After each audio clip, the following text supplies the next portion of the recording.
Alam mo ba kung bakit karamihan ay hindi naaabot ang pangarap nila? Simple lang, walang malinaw na layunin.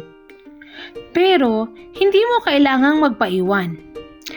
Lahat ng tagumpay ay nagsisimula sa isang malinaw na layunin. Sa bawat hakbang, kailangang alam mo kung saan ka patungo. Ano ba ang gusto mong marating? Gaano mo ba ito kagusto? Maglaan ng oras para isulat ang inyong mga pangarap. Hindi lang basta gusto ko yumaman o gusto kong maging successful. Gawin itong specific. Halimbawa, gusto kong magkaroon ng sariling negosyo sa loob ng 1 taon. O gusto kong makapagtapos ng pag-aaral at maging professional. Ang layunin mo ay magiging gabay mo.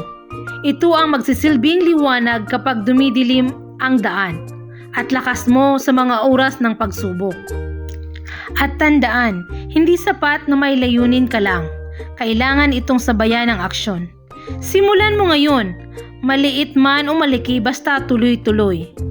Sa buhay, ang malinaw na layunin ang unang hakbang tungo sa pangarap. Kaya, ano ang layunin mo? Simulan mo na ito ngayon. I-share ang video na to para magbigay ng inspirasyon sa iba. Lahat ng pangarap kayang abutin basta may malinaw kang layunin.